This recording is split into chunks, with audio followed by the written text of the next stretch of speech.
Hello everyone, welcome to Apri Art House. Topic for discussion today is trends and transformations in biophilic designs in modern real estate. And for this discussion, we have with us the founder of Laila-Malpani Designs, Mrs. Laila Bijlani-Malpani, the MD and co-CEO of Isprava Group, Mr. Nibhrant Shah, and our gallery director, Ms. Prerna Jain. Mrs. Laila Malpani is an alumnus of the prestigious Inchbald School of Design in London. She has 20 years of professional experience, including 7 years as head of design, helming the iconic Sunita Pitambar Design Studio, and has also worked with stalwarts like Kiran Patki and Prakash Mankar. Apart from this, Laila has worked on several local and international clients' homes, the notable ones being that of Michael and Shakira Kane in London, Alka and Ketan Samaya in Dubai, Binod Chaudhary in Kathmandu, Princess Luciana in Rome and New York. Mr. Nibhrant Shah is an economic graduate from Northwestern University and the managing director and co-CEO of Isprava Group. He has successfully founded startups like Snackable and Themis and has prior experience as an investment banker with HSBC in New York and London. Ms. Prerna Jain has completed her master's in modern and contemporary art market and its history from Christie's Education, New York, and a bachelor's in fine arts from Rachna Sansar. Her formal training extends to training with Ted Jacobs in France and the Florence Academy of Art, National Academy, and the Art Students League of New York. Professionally, she has been associated with several art galleries and institutions, notably Christie's Auction House in New York. We would like to welcome all the panelists. Thank you so much for making it today.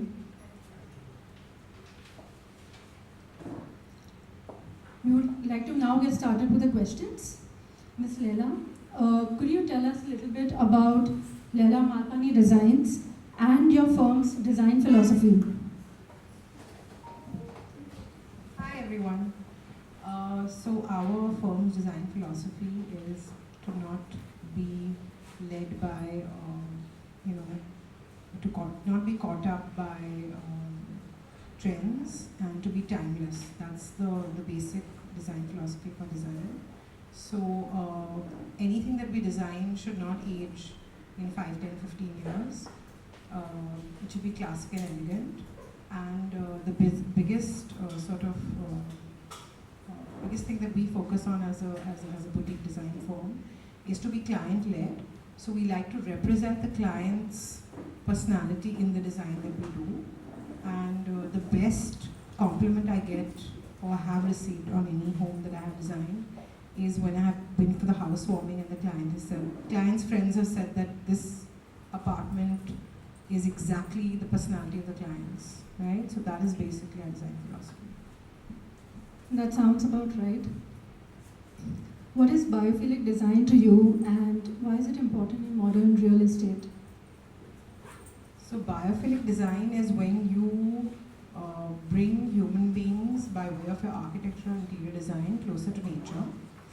And any natural environment that you can do. In urban cities it's harder, but and the reason that it's important is because it promotes well-being.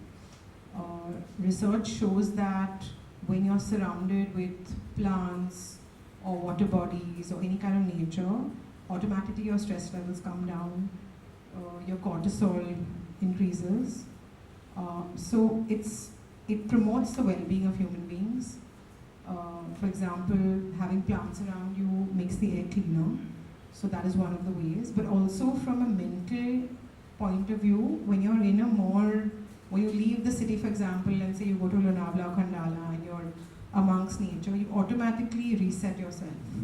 So biophilic design is trying to bring any kind of natural environment into a design. That is what biophilic design is. So following to that question, what would you say are the core principles? The principle of design is to, I wouldn't say there's a principle, but the important things to follow when you're trying to design in a biophilic way is to make sure that you have a lot of green, try and use water bodies, and try and use natural materials. Those are the kind of principles that you follow when you're designing a space that you want to have a biophilic feel, or as close as you can get to a biophilic feel. And what would... Sorry, what kind of natural materials would you I was use? just coming to that, yes. Clay, natural timber, when you're talking about materials, stone. Stone in the rough form is better. For example, now local stone, especially that you source in a local area, it could be black slate, not polished, kota, karappa, all of these materials. Then in fabrics, it would be linen, jute. You'd use natural rattan, materials like that give you a very nature-like feeling. Red brick. These are the kind of materials that you use to create a biophilic environment. Thank you. If we want to talk about natural light and ventilation, what role do you think that plays in biophilic designs? And Mr. Nibhrant, you could add on to this as well. Okay, so I think that obviously, if you don't have natural light, you don't see you don't have any light for your plant, no light source for your plants, number one. Number two is you don't get to see the outside of the concrete box that you live in, or in the home that you live in. So of course light is very important. Having big, large windows is very important. And of course having some kind of cross ventilation is equally important. That all promotes that feeling of nature. Now it all depends whether you're talking about a very urban setting in an apartment, or you're talking about like a home, a larger home that's in the country. You're talking about something in a hill station. So a villa or a larger home. So in a villa or a larger home, or say for example the homes that we designed for Isprava, in those homes you have higher ceiling heights, very large windows, and most of the focus of the view is to the greenery and the water, which automatically makes that design into a biophilic design. So I'll tell you what works for us, right? I think I'm not the designer here, Laila is. What works for us, and when I say works for us, and therefore works for any end consumer, no matter how expensive the home is or how large the home is, the two, three things she said. The first thing we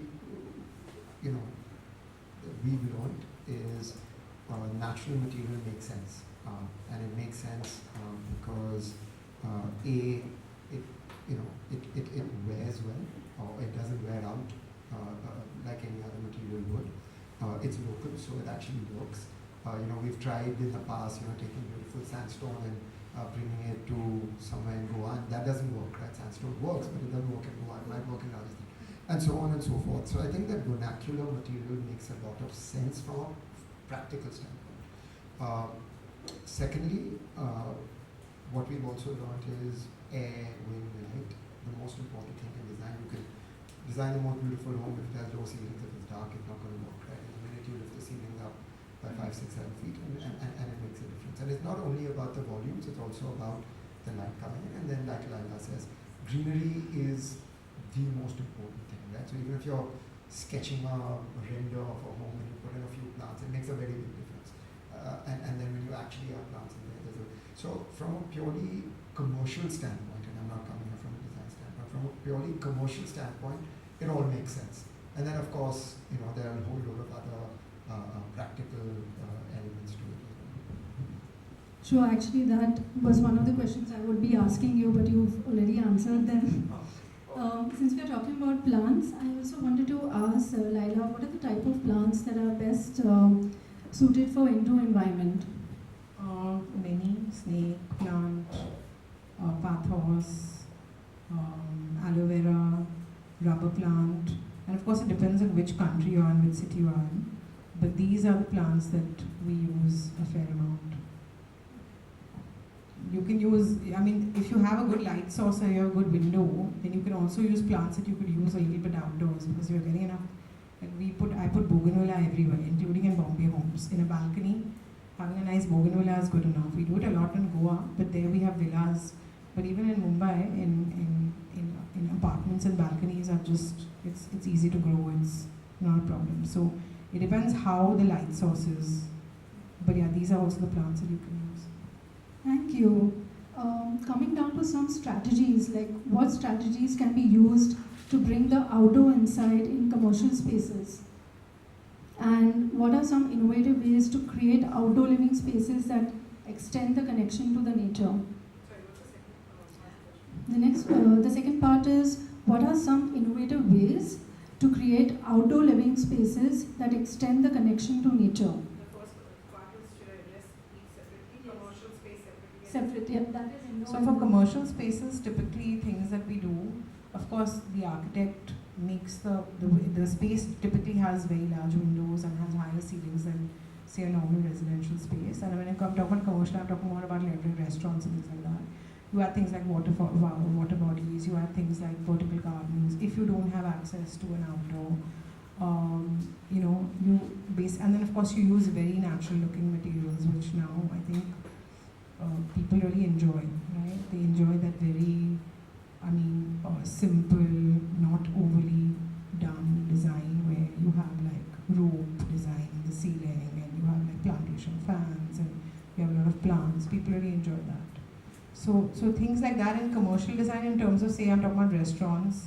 People also now use that in places like a spa that we did, where we did it very green. And sometimes you don't even have the natural light. Then what you do is even if you do art on the wall, which is like a mural of something green, that also promotes some kind of connection to nature. So you have to work with what you have. These are the things that I have done in various projects. Offices typically now, most offices want some green space. They also want, good ventilation and good light because, there's a lot of talk about mental health in today's day. Then this kind of environment promotes good mental health. So it all ties in. Well, I was actually coming to the next question on mental well-being only. In your experience, how has the biophilic designs enhanced the overall well-being of the occupants? So basically, if you leave Bombay and you go, like I said, to Goa, or you go to Alibag, or you go to Lonavala, the second you go, you start feeling better. What is the reason you feel better? You feel better because you're closer to nature. You're away from the city stress. So I think that that's proof that biophilic design promotes, you can go to a very simple house, which is just like a small, simple cottage, you just have some nice stream or has greenery and you feel good about yourself, right? So that's how you know that this kind of design promotes, your well-being is better. Like you're in a better mental position. Got it. Of course, you worked with Isprava on multiple projects. How has biophilic designs played a role in these projects? Any examples? So I think Isprava's fundamental for design when they give a brief to their designers is it's to bring the outdoors in. So even when we do our layout of our room, everything faces to the outdoors. Like Nibhrant's very particular about that. I've learned it from him, honestly, that you should always face, whether it's a bed or a sofa, anything, everything should face outwards. So that is actually the principal, most important thing that Isprava follows. And basically, they always have greenery. There's always a lot of plants in the house, outside the house, green walls, green patches, a lot of natural materials, like Nibhrant said, local materials sourced as much as possible. And also the fabrics are quite, a lot of linen and cane and stuff is used. So they are, as a company, I would say they're that's without actually saying the word biophilic, that's a lot of how the design is. At least the villas that we use. And the brands would have some use. Absolutely. And I think what's important is you can walk around barefoot. Like the aim is how do you walk around the house barefoot and you can actually feel textures. That's important. Right? What we don't like is, okay, it's one slick marble everywhere. That's not fun for what we do, because we build in, you know, non-urban kind of tropical destinations. Thank you so much. Thank you so much, Laila, for your pointers on biophilic design. I would now like to take the conversation ahead to Mr. Nibhrant. What inspired you to start Isprava, and how has the vision for the company evolved over the years? So the first time I went to Goa as an adult was because of her dad.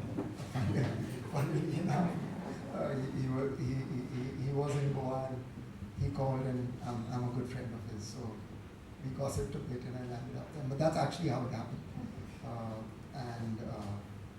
But look, the thought process was fairly simple, right? The naive or the belief was and is that real estate is a disruptible sector. It's disruptible not with technology. Technology is just disruptible because you have to do as you promise, because no one else does as they promise, right? You deliver on time, a certain quality, a certain then there was a further belief that there's an opportunity in non-urban locations, and an opportunity to win in non-urban locations. We always believed and continue to believe that large cohorts of people will move out of big cities, and they will move to suburban. I mean, in America, it's a suburban location. In India, it may not be suburban, but move to what we call holiday home destinations, right? And there'll be, not everyone, but there will be cohorts who do that because cities are crumbling. And on the flip side, you have these destinations that are developing, right? Goa, from having a basic airport, now has a fairly fancy international airport, has a, you know, now great healthcare system, IB schools coming, etc. Right? Even if you see Alibag's evolution, now the hard infrastructure's coming, and then it'll evolve further, right? The next step will be the last bridge. After the last bridge will be a small medical center, then it will be a small school, and then it'll kind of evolve. So that's what we wanted to kind of play in and win in, and that's why we focus on this market. Thank you. Can you also tell us a little bit about your experiences in creating new business categories in old or new sectors? So we have two brands. We have Isprava, which is our real estate development company, and we have Laila, which is our hospitality company. Now what Isprava does is we build these homes. But what we realized very quickly was we have to be different from, and I'm first talking about the real estate business, from a typical real estate developer, right? That means FSI doesn't matter. What matters is how do you create not only a beautiful product, because that's fairly subjective, how do you create trust by, you know, delivering a certain quality on time, but most importantly, what are the other points of friction that a customer might have that a typical real estate company does not cater to, right? So the first point of friction when you're buying a home somewhere that's not your primary destination is, okay, you know, rules, laws, neighbors, gundas, the normal stuff, right? So we handle that. But anyone can handle that. Then the second part is, okay, I'm living in Singapore, in Mumbai, in Delhi, and my home's in Goa. How am I going to furnish it, right? And so we fully furnish the home. So when you buy a home from us, you know, the Laila will make sure that the fork, knife, the Netflix works, the suntan lotion's there, right? That's excellent. Then it is, okay, managing and maintaining the home, because that's a huge piece of friction. Like, oh God, now I have to manage another home. So again, we have teams that manage it, we have an app, you know, it's all built in. And then the last piece of friction, right? Okay, now I've bought this home, I'm really smart and I do the math, and if I don't buy this home, I'm going to be able to live in every 7-star in the world as often as I like. And then we say, okay, but then why don't you put it on our hospitality platform, rent it out, so it becomes a profit center. So now every, you know, kind of piece of friction is now handled, it's taken care of. And not only that, it then becomes a moat, or, you know, at least a self-enforcing flywheel for us. Someone who rents a house and buys a house, and once you buy a house, you make money of people renting it off you, and so on and so forth. I think that also makes Isprava unique from other, I guess, luxury properties. What are the other factors, features, design elements that you would say makes Isprava unique from other luxury properties? To be honest, I don't know. Whatever we do, ultimately someone else will do, and something someone else does, we might end up doing, right? So there's nothing unique. I think the key thing that we try to follow is how do we keep the customer front and center of what we do, right? That means quality and time. Those are the two things that matter. And the entire customer experience end to end, right? So if you're a potential customer or a customer, how do you just look after that entire experience end to end?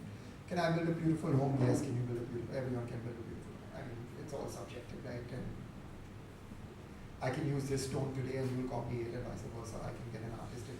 So that's all very, very subjective, right? The only thing that won't change is the philosophy that the customer has to be front and center. That is the key. Everything else is, plagiarizable. That totally makes sense. Yes. How does Isprava incorporate sustainability and eco-friendly practices into the construction and design of homes? So that's something we really focus on. So number one, we never cut a tree. So we transplant all our trees, number one. So if we go to a site and there are trees on it, we have to build, either we design around it or we transplant the tree. Funnily enough, in Goa, there's no law around transplanting a tree. So if I have to transplant a tree, the forest department has to give me a license to cut a tree, which is a weird one, which we're working on. Then the type of soil we use. So again, in the places in which we work, Goa, Nibhrant, etc., it's fairly porous soil. So what we do is we add on clay, we make it loomier. What ends up happening is it becomes a little more non-porous. We hold on to anywhere between 30 to 40% more water. So what that means is you have to water it less, drip irrigation, rainwater harvesting, you name it. We do it all. The only thing we're not doing as of now at scale, we're doing a little bit of is solar because it's not working as well. But that's something we're going to solve this year. Thank you. But, sorry, I can keep going. Another type of polish we use, non-chemical You can be here all polish, the time. recycling of doors, wood. We buy out old ships, so if you want wood for the floors, it's recycled from it. The best wood in the world is actually old decks of ships. So doors and so we have about, I don't know, Laila knows a few. Please add. A few lakh square foot of warehouses. There's a very large warehouses full of doors, windows, and other things that you can choose from that are basically recycled. So we buy out old homes. Like when the Bombay High Court got refurbished, we bought out all their panels and their railings. And so we buy out palaces, old homes. There are more than enough of them across various states. So, and then we store them, and then our designers can come and use them. Thank you.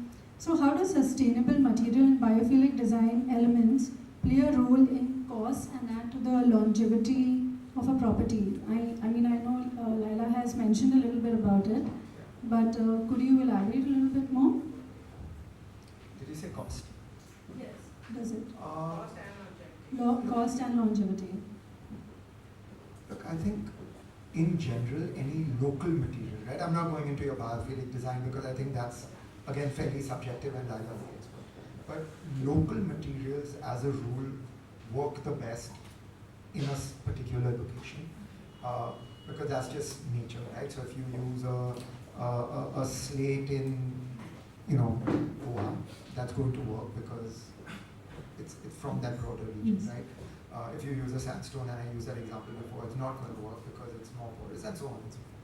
So in general, just when it comes to wood, when it comes to your stone, when it comes to even the type of mix that you use for IPS, right? It's very, very important that you use local material because that's just what lasts over time. Cost, I don't know. Cost just totally depends, right? I don't have an answer for that. Okay. So one very important question, if you could just throw some light on the economic and market benefits of incorporating biophilic designs and how it has satisfied the residents and the occupants. Look, I think fundamentally people are drawn, and I said this while Laila was talking, right? People are instinctively drawn to, when we make a render for a client, you make a render and you put 3 trees at the back and those 3 trees sells the render, there's nothing else, right? So people are instinctively drawn to A volumes, so scale, heights, etc. They're drawn to light. You know, you make two renders, one nighttime and one. You know, I keep telling people, when you see your friends' Instagram photos in Paris, you don't know they're in Paris, but you know they're there because, you know, the sky is blue. Right? It's just a different color of blue, right? And that's fundamentally what it is, right? So you give greenery, you give air, wind, light, you give that volume, and it automatically works. And then the textures, that's really important. You know, when you're walking through a house, you want to feel those textures, right? When your couch should be different from the pool deck, which should be different from the bed, and your flooring should be different, and all that makes a huge difference. Got it. How do you believe adding carefully curated art pieces impact the perceived value and overall appeal of a luxury property? Can I leave that to Laila? She's Sure. much better. Thing that gives it the zing. So art, artifacts, even lights to an extent, decorative lights are all part of that sort of decoration that you put in the end. It can be, I would also add things like rugs and throws and cushions all into that one sort of art and accessory sphere. So I think all of that really adds that zing. So you may have spent a lot of time doing the civil work and the interiors and laying the floors and, you know, doing the bathrooms and doing the walls and getting the furniture. But if you don't have that and it's not well curated, then that can fall flat. And at the same time, it can also, if you do it well, then it can be amazing. It can really add a lot of value. So I think that's where I'm at about art. You know, I also feel that you know, art has the potential to transport you to places. You know, it has a different kind of connect when you look at an artwork, and I feel, you know, adding any piece of artwork to any kind of space, you're adding a soul to this space as well. You know, you're building on that, you know, that sort of sense of aura of the space. You know, it's not always just you know, for something that always looks great. It may be something it's beyond that, you know, at times. Yeah. Thank you so much, Ms. Prerna and Mr. Nibhrant. I would now take the discussion ahead to Ms. Prerna. How can art serve as a powerful representation of nature in places of restrictions? So, you know, like I mentioned, there are a lot of places where perhaps, you know, it's not possible to you know, include you know, the nature itself, you know, in those spaces. But yeah, you know, I think one can, like I said, get transported into different places. You know, I mean, especially in this show, we've got a lot of works which are very nature-based.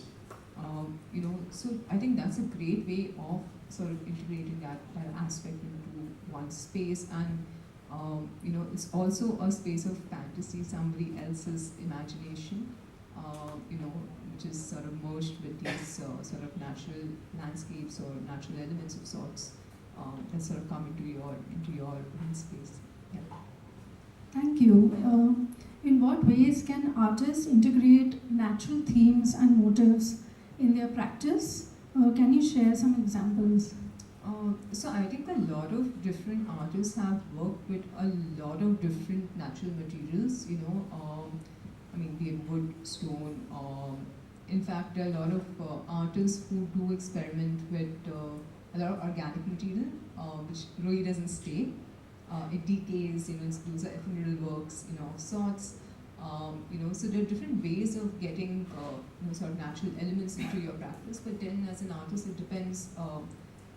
Does your practice really revolve around that? You know? So yeah. Talking about ephemeral art, what is the significance of ephemeral art when it comes to nature-based themes? Significance of so, you know, ephemeral art is more of a concept rather than the end work itself. Oh, I'm so sorry. Okay, so basically, I mean, there are a lot of artists. So, for example, you know, there's this artist who has, you know, let's say, made a whole pile of flowers, you know, as a political statement. Now, this work is not going to last for 20 years, 30 years, right? It's going to decay, it's going to rot, it's going to stink, you know, and that's the entire point of it. So here the concept is by itself a lot more powerful than the aesthetics of the work. And that is, you know, in its essence, the whole soul of ephemeral art. That it's the concept that matters a lot more than the end product. you know. And if in art, usually artists will end up using organic materials because organic materials do decay. I mean, unless they are treated or unless they are used commercially. But yeah, you know. Can you share some examples of paintings and installations that effectively capture and reflect biophilic principles in their design and execution? There are a lot of works. I think some examples are right here. I mean, one of my favorite artists is let's say Harsha Durgada. He works with wood, and he has these really large-scale wooden sculptures which he makes that effectively capture sounds of nature. I mean, I wish I could share an image with you all.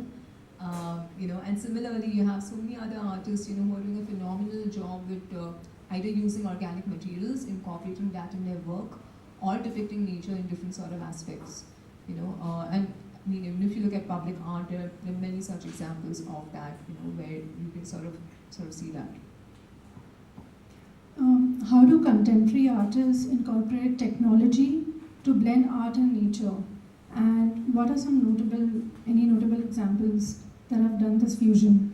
There are a lot of different artists who do, they have integrated art and technology in many interesting ways. So I think in 22 we had an entire show on NFTs, and physical artworks, where a lot of the artists have actually digitized their creations. So multiple artists really, and very interestingly, there is also this artist duo. What they have done is that they've taken a pot of flower, a pot of plant, and they have this technology in place where, let's say, if somebody waters the plant and the air is really clean, the plant is going to give a signal and is going to generate an NFT, for one to mint and then make money out of. And if those metrics are not maintained, it'll not generate an NFT. So I think that's a great way of sort of encouraging one to sort of maintain these metrics. I mean, there are numerous examples, So I mean, there's so many artists who work with video, with AI, with so many different technologies, focusing on the environment, focusing on nature, on the whole climate change sort of aspect, and these are very powerful works, Yeah. In what ways do you think land art and eco art play a role in raising awareness about ecological issues? I mean, land art, I think it's extremely interesting. So basically what land art means is, you have these really large scale, let's say, artworks, installation or artworks of sorts, where you're using the land in artistic ways. I think there are numerous examples of artists who work with that, in the West, of course, and as well as in India. In fact, we had one of our artists in residence, Damayanti Devnath, and she was, you probably know her, yeah. So she was fantastic when it came to land art, There have been so many other artists, In fact, there have been so many performances around this aspect, where artists have, let's say, burned down fields, as a performance aspect to show how, the pesticides and other things are sort of affecting the environment. I mean, there are many, many, many such examples, but these are very powerful sort of ways to talk about this issue, because also land art is something that takes a while to sort of make. I mean, surely because of the scale of it. We've spoken about well-being with Ms. Laila and Mr. Nibhrant. Could you throw some light on how art, biophilia, and well-being enhance human connections to nature, improve mental health, and create balanced living environment? It does, right? I mean, I think, like this entire show is based on the whole idea of biophilia, that, as humans, you're natural, you have this affinity to be close to nature. We have this innate desire to be close to nature, and I think that really impacts your mental health in many ways. I think Laila has already spoken quite a bit about that. And and art, I think, is a great way of also incorporating like nature-based depictions into your own space, or ideas that talk about nature in that sense. Yeah. And finally, you had touched upon climate change. So, how has the dialogue around climate change and environmental concerns shaped the practice of contemporary artists? And if you have any examples of any of the artists who have done something on these lines. So I think a lot of artists talk about climate change, the Anthropocene. They talk about the current times we live in. I mean, a lot of examples I think you can just see from the show as well. Somebody like Pawan Kavakar's work is at the back. He does talk about these rural architectural spaces, in which is surrounded by nature, and then how do the two sort of interact. Also, if you look at so many other artists who are very actively promoting and talking about environmental issues in so many different ways. So even if you look at Shah, I mean, just that work right there, he talks about these remains that just stay in nature. We moved on, but then like those remains still stay there, right? So I think it depends on the artist. Some artists are very direct, they're very vocal. Some artists are a little more, it's a little more subtly sort of communicated. Yeah. Does anyone have any questions? Please feel free.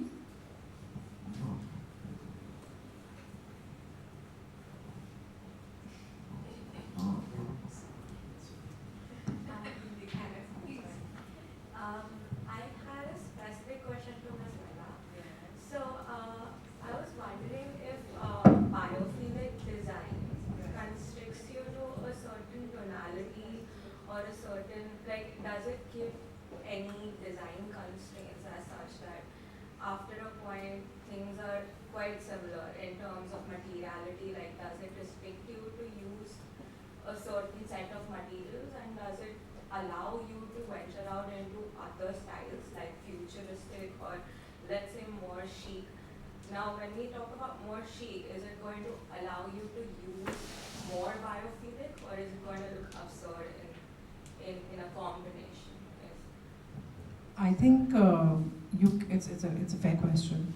I think that there is a lot of commonality in some of the material and the tones. So when you say nature, you're talking about those nature colors. The natural materials have a natural color, right? So the affinity is more towards neutrals and all of that. But there are pigments you can use to change the color. So now that's one thing is color. And then texture also you can use. There are many different textures in biophilic design. So to answer your question, I think that there's a certain kind of restriction, and then say I have a client who comes to me and says this is very important and I want to go for a very, very biophilic design, but I want my design to be, like you said, chic, right? So I think it would be challenging but not impossible. You would have to figure out how to walk the tightrope of making the design with all the natural materials, but representative of that particular chic or more formal look. Because biophilia, generally you would end up doing, it's a very earthen, it could be Scandinavian, Japanese, all of that. You're not thinking of a very, very overly ornate French design, for example, right? But I think that is up to the designer. It's a challenge. It's not impossible. You can do it. You'll have to it's like any piece of art, right? It's your representation of that type of design. So while it is restrictive, it can be done. Which area or country do you think uses maximum amount of these designs?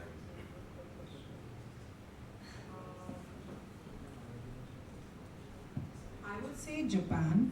If you see Japanese design, I would say Japan is one of the countries I can think of at the top of my head. I'm sure after this conversation I'll be thinking of more spaces, but off the top of my head, Japan.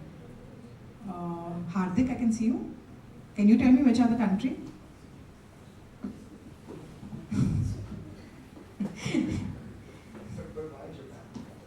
Because they use a lot of natural materials. They use if you've seen the Japanese, how they separate the rooms with those, almost like those tatay blinds. That's how they use.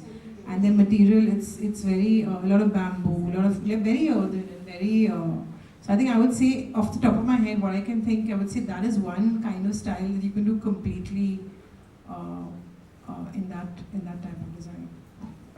Also the Zen gardens, I think that's Correct. Actually, it's It's interesting. a lot of that, that's it. Actually, it's interesting that you mentioned that because the entire show is sort of based on the cultures of India and Japan. I mean, specifically because both these cultures, so it's many others, but specifically both these cultures celebrate nature a lot. Especially in Amano Iwato, right? Oh yeah, sure. In Japanese mythology, there is a sun goddess. Her name is Amaterasu. And one day she gets really fed up of her brother's actions, who is the storm god. And she decides that I don't want to do anything with this world, and she goes into a cave. And the whole world gets plunged into darkness and despair, right? Because everything is decaying, everything is dying.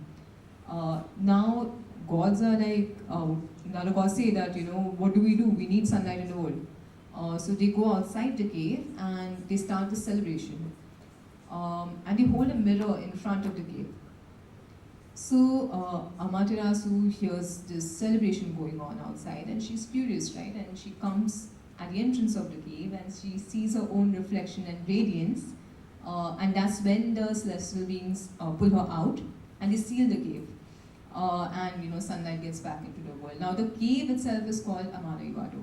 That's the whole story. And if you look at in India, we have Suryadev as Indian panel, right? We have a lot of stories, a lot of I think in many cultures the mythology sort of surround the entire discussion is around nature, and sort of stories are sort of based on that.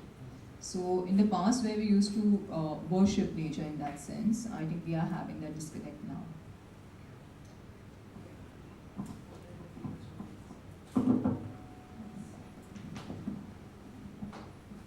Yes, please. Hi.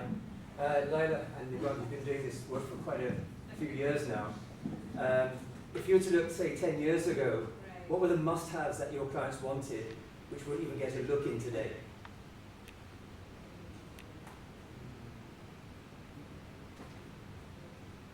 I guess it's more a So question. I think the consumer is now coming. I mean, the consumers that we have are coming full circle. So I think 10 years ago it was more opulent, and I think now in this sort of 2020, 30, 40, especially post-COVID, I think people are coming back to nature. So I wouldn't say that they wouldn't give a look. People still do a lot of opulent design in today's world, but I think what's happening is that whole circle of very opulent design is going away, and people are sticking more to natural materials, simpler design, not too over the top, sort of carving and things like that. I would say that is what I find is different. I can't say that people wouldn't give a look. I think there are people who have different tastes, and all kinds of people you get who come with all kinds of requirements. But I think that people are now trending more towards a more sustainable environment. I think kids talk about it a lot, especially kids who go to school, teenagers, my grown-up nieces. They talk a lot about the environment. My 6-year-old does, because I think they realize it's going to impact their future. Whereas our generation, and when I say our generation, I mean people in their 40s and maybe 50s, were not so concerned by that, right? So I think the consciousness of design is going more towards simplistic and natural materials as compared to 10 years ago. Having said that, with the advent of technology, a lot of non-sustainable materials have started coming into form, right? That are like, people now, instead of using wood, they use MDF, right? Not even plywood, right? They use MDF. And it's very common to use MDF. We use it on some of our sites as well, if you want a certain kind of design that you want CNC cut. So it's like this, people want to go to sustainability, but technology is bringing them to something that's looks sustainable may not necessarily be sustainable. So from a look point of view or design point of view, people want more simplistic, sustainable design, but are not necessarily actually getting it. I'll tweak your question a little. I think if I were to answer what's changed in the last 10 years, smaller homes, bigger land, so more gardens, more trees, etc. As opposed to, and again, the business wasn't alive 10 years ago, so I'm going about 7, 8 years ago. But as opposed to, okay, how much are you going to build and give me, right? I think so. That's number one. Number two is certain materials. You know, in India, granite and marble are like, wow, you know, it's the hottest thing ever.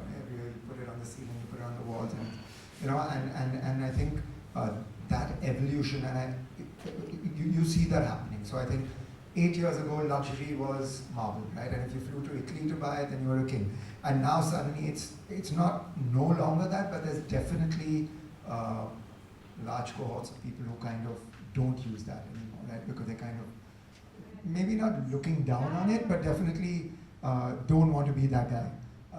So those are two examples. And like that, there are many smaller kind of little things. I wanted to ask, where do you see this biophilic going in future? Is it supposed to be like a trend that luxury was in, or is it going to be sustaining the kind of importance it has? Do you think it will be relevant to the kind of technology that's going to be coming in terms of interior design later on? So is it going to be relevant then? Yeah. Yeah, I think as time goes on with the whole global warming and climate change issue, I think it should be, and we hope that it will be. And like I said, hopefully people will go back to simpler materials that are not necessarily man-made, that you get in nature. So we can only hope that that will happen. And like Nibhrant said in a lot of his, in his conversation, that these are actually materials that if you source it locally, they're actually sustainable and they last you longer. So you don't have to, if you use stone that's locally sourced, then it lasts you 100 years. Look at all the old buildings of our country that are hundreds of years old, or the wood or whatever. When you buy wood from those kind of auctions or whatever that Nibhrant was talking about, that wood is seasoned in a way that no wood that you buy today can be seasoned. And it'll last you way, way, way longer, way stronger.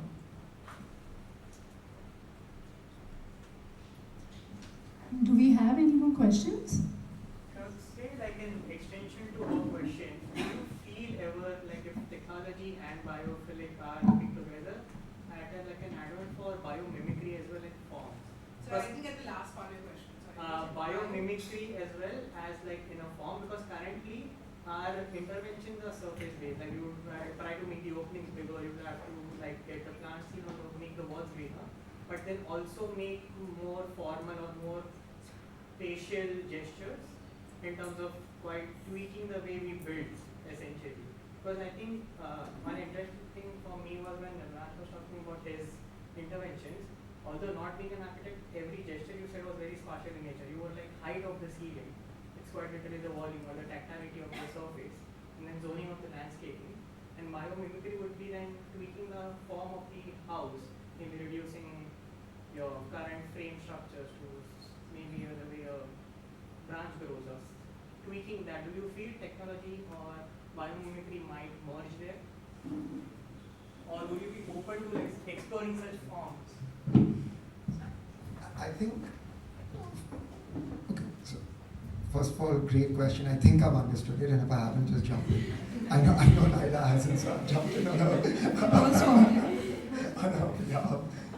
But no, jokes aside, I think here's what, fundamentally in a country like ours, and I'm just going to start with that, the first thing that matters is cost. Okay, so let's put that to the side. We can all want to save the world, but ultimately the guy who wants to save the world doesn't want to pay to save the world. When it comes to biomimicry, I think if you look at any vernacular architecture, if you go and look at anything, and I'll talk Goa because we do a lot of work there, but you look anywhere else in India, it is actually biomimicry, right? If you see the way a chhaja is designed, right? It'll be very similar to a large leaf of a certain type of tree, you see the way or the use of courtyards, or you see the use of roof designs, actually Gurban wall designs, etc. There is already a lot of use of biomimicry. Now, if your question is, will more technology lead to more biomimicry? Possibly, if that's the most efficient kind of model, but I don't necessarily have the answer for that. I'm not sure if Laila does. I think it could, but I'm not sure that it'll happen. I mean, I don't think I've answered your question at all, but I think time will tell us whether this will happen or not. It'll also depend on how technologists, how important all of this is for them, right, and how the future goes. But it could happen. The younger generation is a lot more conscious about a lot of things, so yeah. Yeah, but look, already today there are a whole load of materials that use biomimicry, right? I think even if you look at certain waterproofing materials, right, they use water. So technology will only aid and abet that. That's fundamentally how it will work. Now, the right or I mean, I'm not an expert to be able to truly answer how it will happen.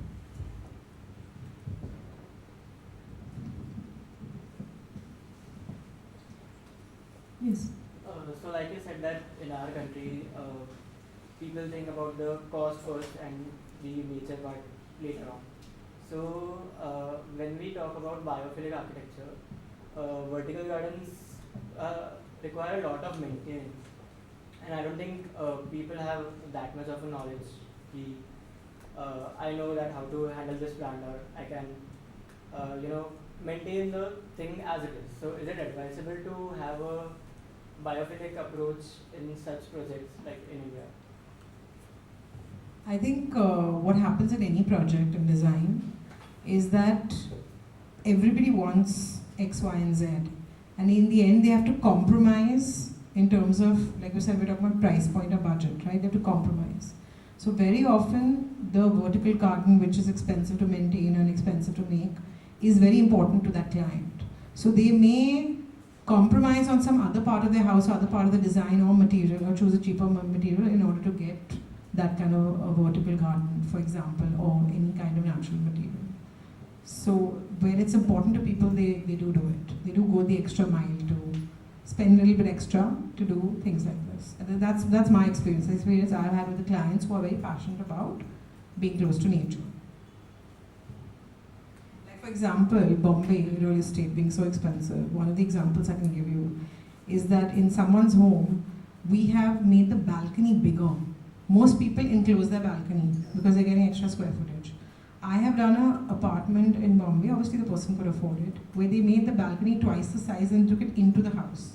So their outdoor space was bigger. This is pre-COVID, mind you. Post-COVID, a lot of people are thinking about things like this, but pre-COVID, I know I have a client who did that.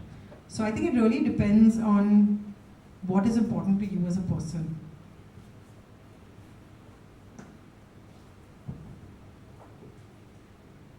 Any more questions? I think we'll take last two questions. I wanted to ask about now if we are residing in some kind of a space, whether it be an office building or whether it be a residential building. So in that case, we are very much concerned about how comfortable we are feeling in that particular space. So with respect to it, we even choose the material what we use as a facade or like envelope of the building. So in cases of office, there are more use of glass, which is why we also provide more of the services to it to keep the temperature comfortable to ourselves. On the other hand, in residential building, we prefer having the concrete and steel framework, and then the sizes of windows are done with respect to the amount of temperature we want into it, because we live on the everyday basis as compared to offices are closed at night. So in this particular scenario, by inculcating biophilic design into it, whether it be adding the plant or whether it be adding a facade element in biophilia, how can we contribute to it to make the temperature inside the room more comfortable? So like what could be your strategies to be suggested to make a room temperature more human to us? I think unfortunately in a commercial space, a commercial building where there is a lot of glass facade, it is very hard because like you said, Bombay, for example in Bombay, the temperature, even in Delhi, wherever, the temperature is very high. So unfortunately, there is not much that you can do besides regulate the temperature internally, right? You can't really do anything. I don't think you can do anything except that you can have, if it's possible, you can have openings for cross ventilation. Now there are office buildings where there is large windows and they have cross ventilation, don't necessarily have their AC on all day. But that again is like, again, it's a personal choice. The person who's building the building has to be okay with things like that. Fresh air is anyway better than this recycled air that we breathe in offices. That's good song. I think if you're planning and you're designing something new, there are many things you can do, like courtyards, angles of windows and doors, green roofs, etc., etc. If you're retrofitting something, there are a few things. Again, in the previous, when you're designing something, then the type of materiality for your walls, the type of paint finishes, reflective paint, etc., etc. But if you're retrofitting something, I think in your question you said, look, a building already exists and it's a glass facade building, which by the way is the worst when it comes to heat. If you're retrofitting it, then there are a few things you can do, right? I don't know, again, green roofs, this and that, but there's not much you can do. And I think that's what Laila was trying to say. If something already exists, it's very tough. If you're planning, then there are 100 things you can do.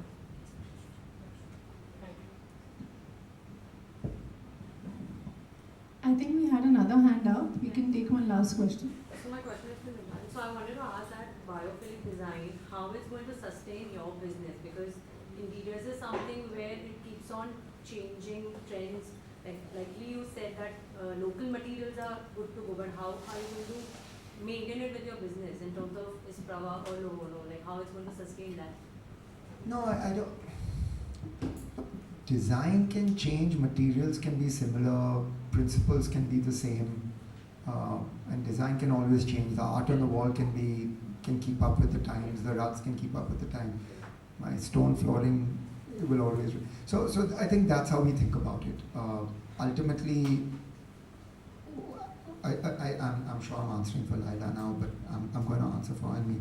Fundamentally, people want the same thing, right? They want to be close to nature. That's just fundamentally it, especially in my business where you're buying up. So that will fundamentally be the core principle around which we work, and then we'll add and subtract as trends change.